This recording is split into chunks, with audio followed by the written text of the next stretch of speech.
Hello, everyone, and welcome. My name is Cantor Annelise Ocanto-Romo, and I am the cantor over at Ohev Shalom of Bucks County. This is now class 2 for learning to chant Torah, and today we are going to dive into our first trope family. Trope phrase is written on the paper. Sok Pasuk, that is the name of the family. So we'll dive into that in a minute. So, I realized as I was videoing that if I turn the camera around, it stops me. So to prevent from doing 3 videos this time, we're going to stick to 1, and you'll get a look at these lovely materials. Okay. So, quick review. Trope, the system of trope, are a collection of symbols that either are above or below words, specifically on syllables. And these melodies are attached to these symbols, and when they're put together, it creates some kind of song. So it's part of a chidur mitzvah, something that we beautify a mitzvah, just like we do with Torah covers, make them beautiful for Rosh Hashanah and Yom Kippur, as we do in Shabbat, but different. Creating a mezuzah that's decorative. Many examples of chidur mitzvah. Singing the Torah, chanting the Jewish Bible is the chidur mitzvah that we are focusing on. Beautifying, making something more holy or holy itself, which is what we strive to do all the time as Jews. So, what we have here is the example the class is going to be using, and it happens to also be one of the Torah readings for the Shabbat my class will be reading, which we'll be reading for Shabbat Shirah, also known as the Shabbat of Song. So this is the maftir, which maftir essentially means the last 3 to 7 verses of a Torah portion. And no matter how you divide your Torah on a festival or Shabbat, the maftir is always the last 3 to 7 lines. Now, I guess excluding triennial, but this is the one that's delegated as the traditional maftir. Okay. So, what I have in front of us is an example of when you put these trope families together, and I identify them also by color, as you can see on the left, a little more clear, that when tropes are placed in the Hebrew, you can see, just through color, that phrasing automatically is happening. And I'll give you an example. So I'm going to read verse 1 just to give you the idea. So I apologize because this is blurry, but I will read it for you. Okay. So this is chapter 14 in Exodus. The Holy One said to Moshe, "Write this for a memorial in a book, and rehearse it in the ears of Yehoshua, that I will utterly blot out the memory of Amalek from the sky," from under the sky. So while I added a hint of dramaticism to this, it still is pretty clear. It's helping us frame what is going on just by simple phrasing. So that's a big part of the trope. Okay, and then on your right of the paper in front of us, you have the actual Hebrew with the trope. So you can see some of the colors are now above the Hebrew and some of the colors are below. But the one we're going to focus on today, the very first trope family of this class, class 2, will be Sok Pasuk. So Sok Pasuk translates to Sof, the end, Pasuk, of a verse, which is the equivalent of an English sentence. And how we finish a sentence or a verse, in our case, is with a colon. So you'll see the colon if you look to the left of the paper. That's actually to the left of the Hebrew, which is not what I said earlier. I said the tropes are only below and above. So the exception to trope families is the very last word of a verse. Now, it's still part of a trope phrase, but what is different is that there are no trope marks or primary accents to tell us how to pronounce the last word. It's only given to us as a secondary accent, which is being represented by that little line under the box, right? So what I'm saying is that it still serves the same purpose. It's supposed to tell you under which syllable is the primary accent. But this medteg, as it's called, or siluk, is not a trope mark. It's just an indicator, as I call it. So the last word of a verse, you will always see two things: the medteg and the Sok Pasuk, or the colon. It still holds music, as you can see with the dots above, but it is not an actual trope itself. It's a secondary accent. Tropes are primary accents. The same function. It's an interesting feature of our trope system. Okay, so Sok Pasuk. We have in this family, so trope phrase and trope family, or just family, pretty much mean the exact same thing. I guess it depends how you look at it.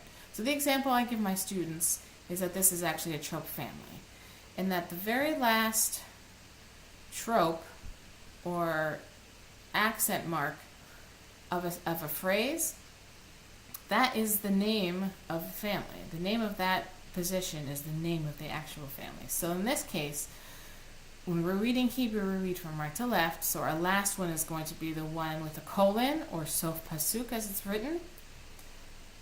And that's the name of this whole family. So the example I give my kids is that the Sok Pasuk in this case, or the last trope of a family, or a collection of tropes, is the head of the family, or the person at home who makes dinner.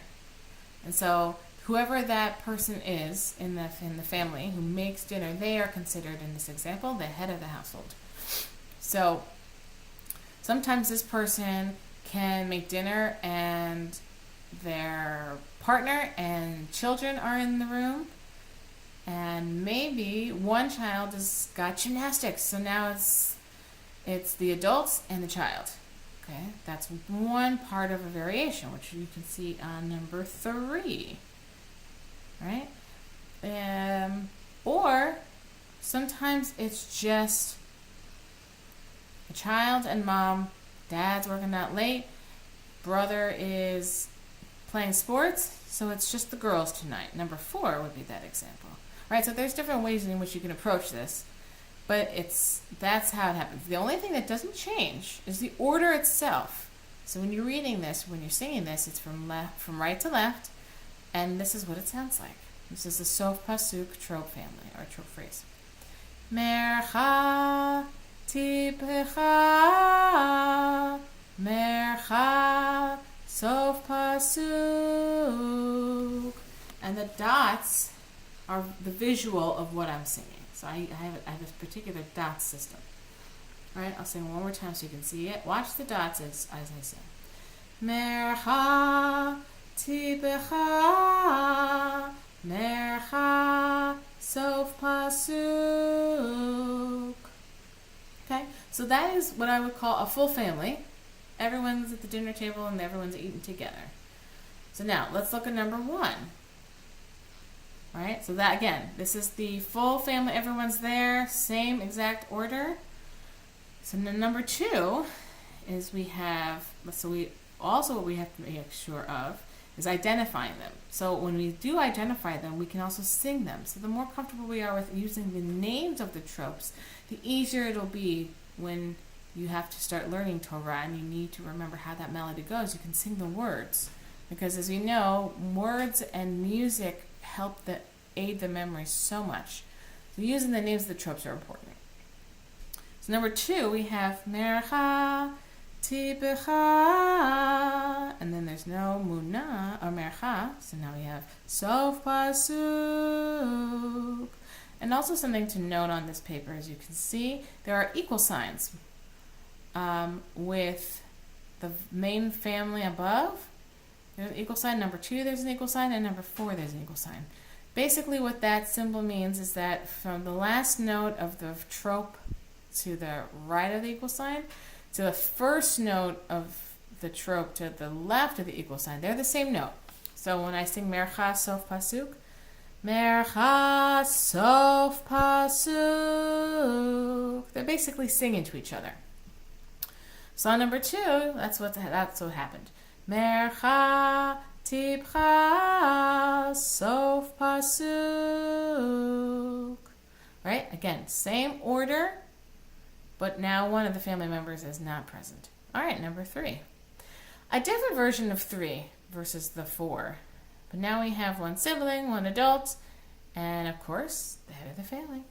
Tipcha mercha Sok Pasuk. And number 4, now we have 2 trope family members.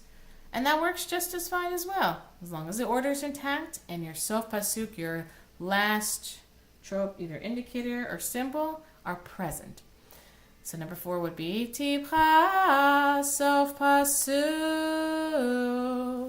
So we talked about using our 3 words, the words that in Hebrew help us find the accent. So we have 3 words: Eloheinu, Melech, and Shalom.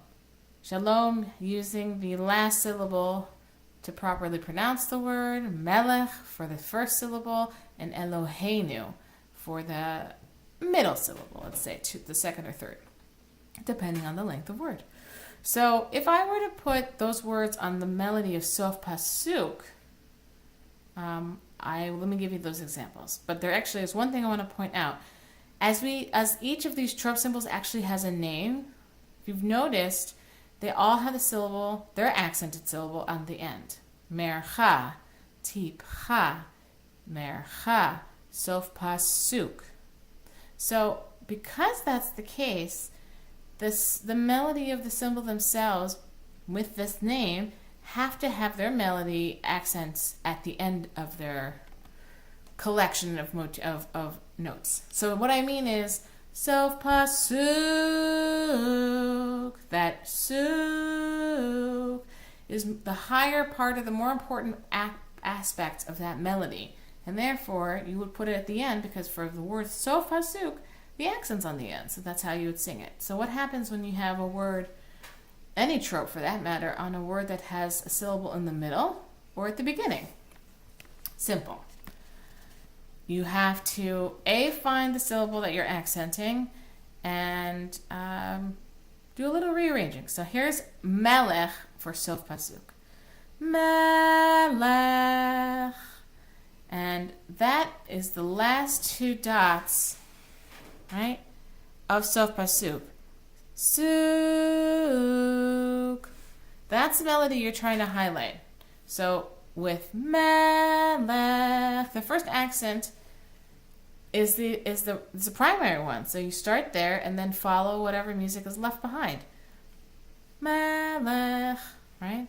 If I were to use those 3 words, I'll add Shabbat in there so you can hear how they sound total with the accents at the end. Because the other 3, for now, without any of the actual Hebrew words, all have at the end, right? So we go Shalom, Shabbat,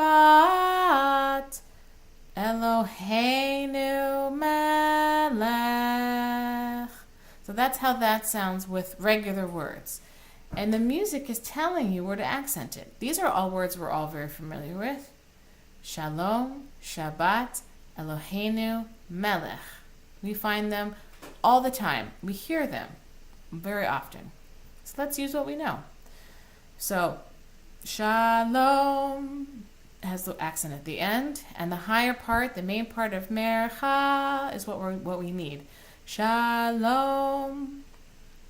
And then we use Shabbat for Tipcha, and since the accents both on Tipcha and Shabbat are at the end, just use the same music. Shabbat. And now with Mercha, you only have 2 sounds, and Mercha, as we mentioned, is the higher part of that. Just use that starting on the accent. Eloheinu. And when you only have 1 syllable and 1 note, you keep singing that note until the word is finished. Eloheinu. And then finally, as we used before, Melech. 2 syllables. The main part of Sok Pasuk has 2 parts, so you just stick them together. Melech. So now I'll use those words again, but looking at the variation.